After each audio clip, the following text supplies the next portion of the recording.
ఈ రోజులలో చిన్న ఓటమి రాగానే కృంగిపోయే యువతను చూస్తూ ఉన్నాం, జనాల్ని చూస్తూ ఉన్నాం. మీరు ఎమ్మెల్యేగా ఓడిపోగానే రఘునందన్ రావు పని అయిపోయింది అనుకునే లోపలనే ఎంపీగా గెలిచి పార్లమెంట్లో అడుగుపెట్టారు. ఎలా ఎంజాయ్ చేస్తున్నారు ఆ పదవిని? ఎలా న్యాయం చేస్తున్నారు? ప్రజలు లిమిటెడ్గా ఉన్నటువంటి దుబ్బాక నియోజకవర్గానికి రఘునందన్ రావు చేసిన సేవల్ని గుర్తించుకోలేకపోయినప్పటికీ, లేదా అక్కడ జరిగినటువంటి రకరకాల కారణాల చేత నేను ఓడిపోయినప్పటికీ, విస్తృతంగా ప్రజాబాహల్యంలో రఘునందన్ సేవలు అవసరం. భారత పార్లమెంట్లో రఘునందన్ లాంటి వాడు ఉండాలి, వాయిస్ ఆఫ్ వాయిస్లెస్ ఉండాలి, ఒక ప్రశ్నించే గొంతుక ఉండాలి, పేద ప్రజల కష్టం వస్తే మా తరఫున మాట్లాడేందుకు ఒక నిలబడాలని అనుకున్నారు. కాబట్టి మెదక్ పార్లమెంటు ప్రజలు నా మీద విశ్వాసం ఉంచి నన్ను పార్లమెంటుకి పంపించారు.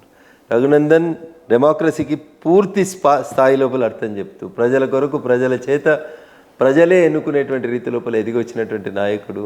ఎప్పుడు ఎన్ని దెబ్బలు తాకినా, ఎన్ని గాయాలు తగిలినా, ఎన్ని ఓటములు ఎదురైనా మళ్ళీ నిటారుగా నిలబడినటువంటి గడ్డిపూచనే నాకు ఆదర్శం. అట్లే నిలబడతాను, అట్లే ఎదుగుతాను. ఈ గొంతులో శ్వాస ఉన్నంతసేపు I will stand for my people. చిన్న బాధ్యతను తీసేసి పెద్ద బాధ్యతను ఇచ్చారు. ఎలాంటి లక్ష్యాలను ముందు పెట్టుకున్నారు? బాధ్యత కంటే ఎక్కువ పనిచేసేటువంటి ఏరియా పెరిగిందని అనుకుంటున్నాను. ఇంతకాలం మెదక్ ఎంపీ ఎవరు అంటే పార్లమెంట్లో ఎప్పుడు ఎవరు కనబడ్డారో కనబడలేదో నాకు తెలియదు. కానీ రఘునందన్ రావు మా ఎంపీ అని గర్వంగా మా మెదక్ ప్రజలు చెప్పుకునేలాగా మెదక్ ప్రజల గొంతుకనై నిలబడతా ఉన్నా. మెదక్ జిల్లాలో ఉన్నటువంటి సమస్యల్ని భారత పార్లమెంట్ దృష్టికి తీసుకొస్తా ఉన్నా.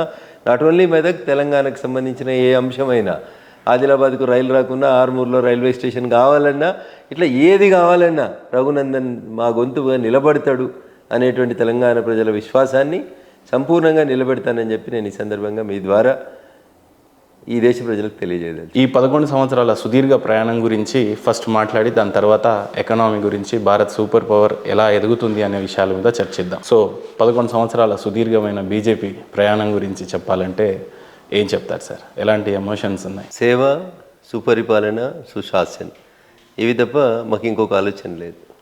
సమాజంలో అనగదొక్కబడినటువంటి అనగారినటువంటి వర్గాల యొక్క అభ్యున్నతి లక్ష్యంగా డే 1 నుంచి 2014 నరేంద్ర మోడీ గారు మే నెలలో ప్రధానమంత్రిగా ప్రమాణ స్వీకారం చేసిన మరుక్షణం నుంచి భారత ఆర్థిక వ్యవస్థని ఒక గాడిలో పెట్టి, భారతదేశం అంటే ఒక సుప్త చేతనావస్థలో ఉన్న దేశం కాదు.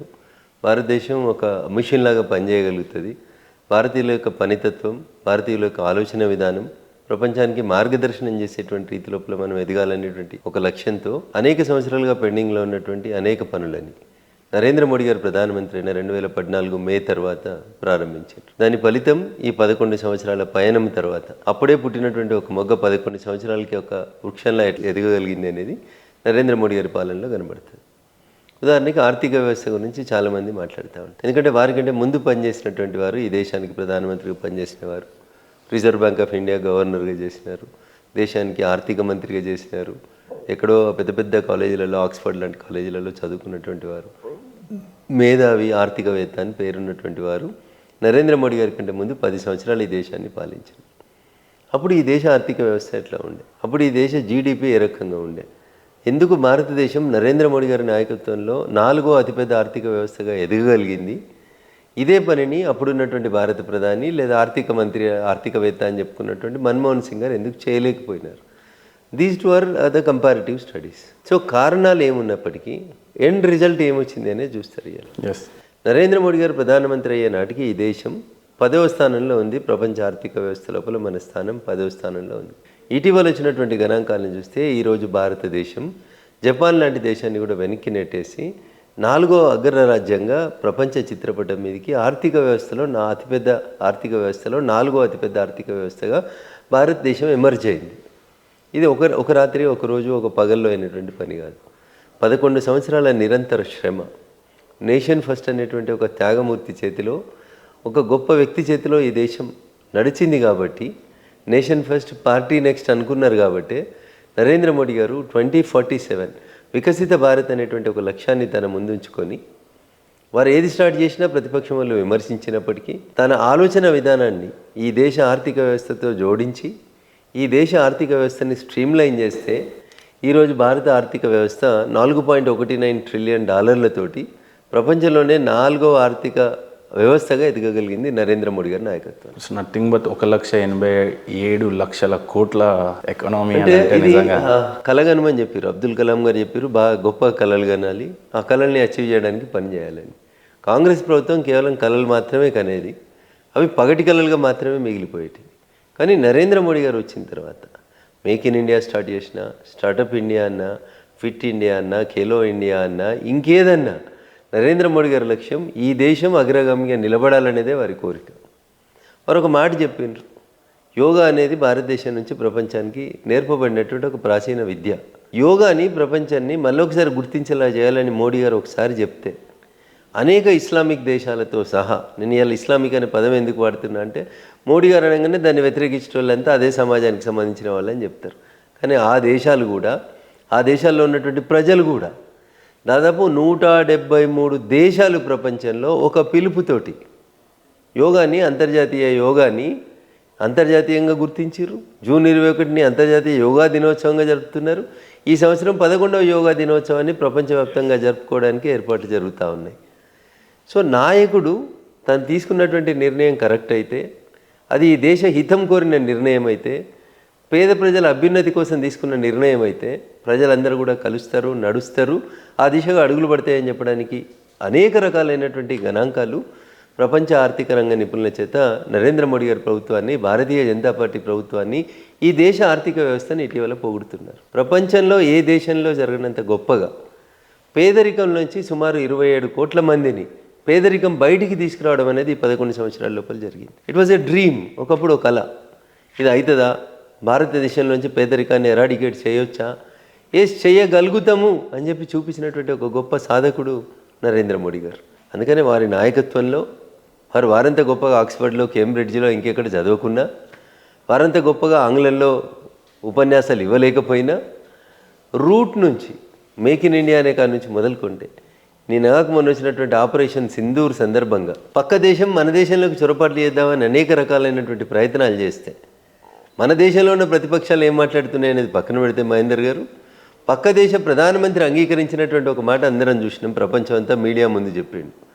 మేము 9వ తారీఖు రాత్రి దాడులు చేద్దామని మేమంతా ప్రిపేర్ అయి ఉంటే, ఆ రాత్రి భారతదేశం జరిపినటువంటి దాడులతోటి మా వెన్నెముక విరిగిపోయినట్టు అయిపోయింది అని చెప్పిండు.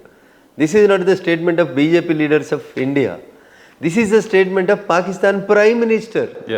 దెబ్బతిన్నోడు ఒప్పుకుంటున్నాడు, అరే మేము కూలిపోయినాం, మా నడుములు ఇరిగిపోయినాయి, మా కాలు చేతులు పని చేయకుండా చేసిండ్రు, ఒకటే ఒక రాత్రి మా ఎయిర్ బేస్లన్నింటినీ ధ్వంసం చేయగలిగింది, దట్ ఈజ్ భారత్ అని పాకిస్తాన్ ప్రధానమంత్రి ఒప్పుకుంటున్నాడు.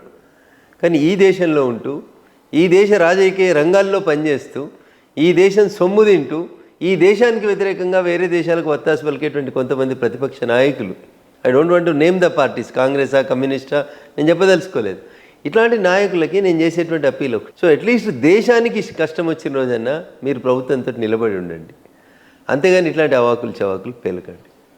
ఇన్కమ్ ట్యాక్స్ విషయానికి వస్తే కూడా చాలా సందర్భంలో భారతదేశంలో ఇన్కమ్ ట్యాక్స్ మా అంటే 50,000 పెంచుతారు, ఎక్కువ అంటే 1,00,000 పెంచుతారు అనే స్థితి నుంచి ఒకటేసారి గత 11 సంవత్సరాల నరేంద్ర మోడీ గారి పాలనని మీరు గమనిస్తే, పేద మధ్యతరగతి ప్రజలు ఎవరైతే ఇన్కమ్ ట్యాక్స్ ల్యాబ్లోకి వచ్చి అవస్థలు పడుతున్నారో వాళ్ళందరినీ దృష్టిలో పెట్టుకొని 12 లక్షల వరకు ఇన్కమ్ ట్యాక్స్ ఎగ్జంప్షన్ ఇవ్వాలనే ఒక నిర్ణయం ఈ దేశ ఆర్థిక వ్యవస్థలో ఉన్నటువంటి ఏ నిపుణుడు కూడా ఆలోచించలేదు ఇంతవరకు. మేబీ నా భూతో నా భవిష్యత్తు లాగా అంత మళ్ళీ ఎప్పుడు కూడా భవిష్యత్తులో ఏ ప్రధాని కూడా ఇంత గొప్ప నిర్ణయం తీసుకోలేరు. ట్రూ. సో ఇట్లాంటి నిర్ణయాలు తీసుకుంటూ ముందుకు పోతూ ఉంటే బురద జల్లాలనుకునేటువంటి మిత్రులకి రాజకీయ పరంగా we welcome them, we know how to defend our party and how to attack on the other parties. మా ఉద్దేశం అది కాదు.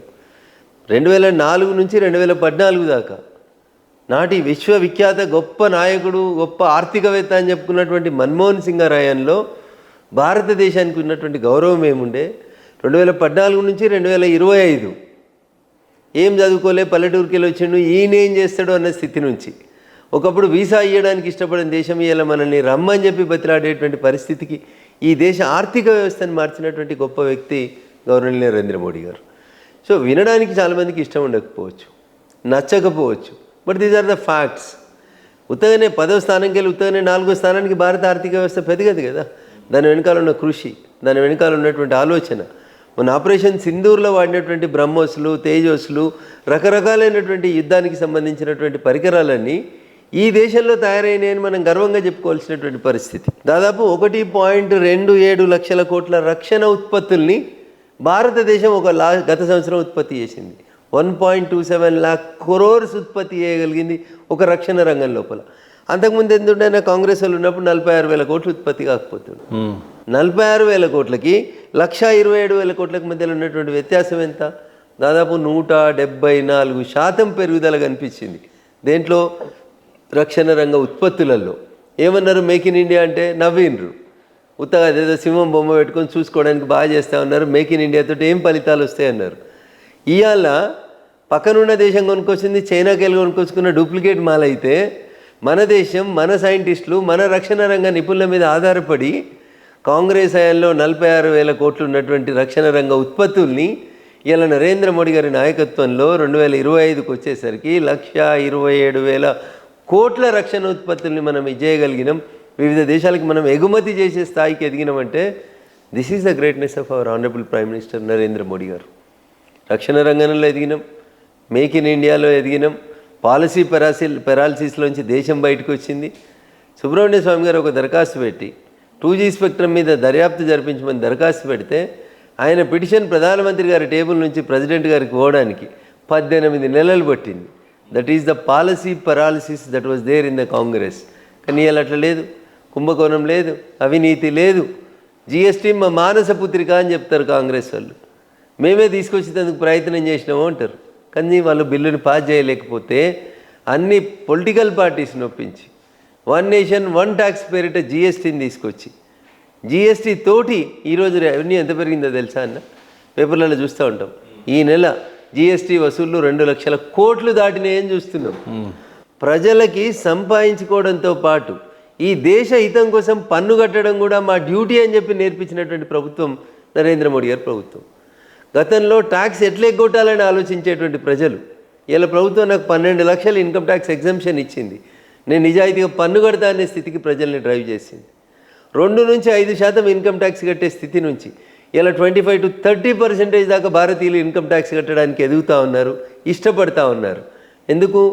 మేము కట్టే ప్రతి డబ్బు, మేము కట్టే ప్రతి రూపాయి ఈ దేశానికి ఉపయోగపడుతుంది, మా భవిష్యత్తుకు ఉపయోగపడుతుంది, మా భావితరాలకు ఉపయోగపడుతుంది అని ఆ నాయకుని మీద ఉన్నటువంటి విశ్వాసమే ప్రజల్ని ట్యాక్స్ కట్టేటువంటి దిశగా నడిపిస్తూ ఉంది. మరి మీ హయాంలో ఈ చర్యలు ఎందుకు తీసుకోలేకపోయినరు? మీరు బాగా చదువుకున్నలే కదా, ఆక్స్ఫర్డ్లలో కేంబ్రిడ్జ్లలోనే చదివి వచ్చిండ్రు కదా, ఎందుకు మీరు భారత ఆర్థిక వ్యవస్థని ఒక ట్రాక్ మీద పెట్టలేకపోయినరు? 2G స్పెక్ట్రమ్ అంటే కుంభకోణం, బొగ్గు అంటే కుంభకోణం, క్రీడలు ఆడిపించమంటే కుంభకోణం, రోడ్లు వేయమంటే కుంభకోణం, ఇండ్లు కట్టమంటే ఆదర్శ కుంభకోణం, ఏమి చేయమన్నా కుంభకోణాలు చేసిన స్థితి నుంచి, ఏ పేపర్ తీసినా కుంభకోణాల పరిస్థితి నుంచి ఒక మౌన ముని అని చెప్పి ఈ దేశ ప్రధానిని వాషింగ్టన్ DC లాంటి పేపర్లు, వాషింగ్టన్ పోస్ట్ లాంటి పేపర్లు అవమానపరిచిన స్థితి నుంచి ఇలా మోడీ గారు ప్రపంచంలో ఏ దేశానికి పోయినా కొన్ని దేశాల అధ్యక్షులు అయితే సాష్టాంగ దండం పెడతా ఉన్నారు. ఇదంతా ఉత్తగానే జరగలేదు కదా మహేందర్ అన్న. ఒక అంకుటిత దీక్ష, ఒక మొక్కవోని ధైర్యం, నా దేశం నా దేశాన్ని అగ్రగామిగా చేయాలి, 2047 వికసిత భారత్ నా లక్ష్యం అని చెప్పుకొని ముందుకు పోతున్నటువంటి నాయకుడు నరేంద్ర మోడీ గారు. అందుకనే అన్ని బోల్డ్ డిసిషన్స్. ఎవరు ఎక్స్పెక్ట్ చేయలేదు. 5 లక్షలు ఉంటే ఇన్కమ్ ట్యాక్స్ 6 లక్షలు అవుతుంది అనుకున్నారు, 6 ఉంటే 7 అవుతుంది అనుకున్నారు తప్ప 6 12 అవుతుందని ఎవరు కలగనలేదు. అట్లా ఈ దేశం లోపల అనేక సంచలన నిర్ణయాలకి, అది ఆర్థిక రంగంలో అయినా ఇంకే రక్షణ రంగంలో అయినా సైనికులకి సామర్థ్యం పెంచడంతో పాటు కాన్ఫిడెన్స్ని ఇవ్వడం కోసం ఈ హిమ్సెల్ఫ్ వెంట్ మోడీ గారి అనేక సందర్భాల లోపల బార్డర్కి వెళ్ళి సైన్యంతో గడిపేటువంటి ప్రయత్నం చేసినారు.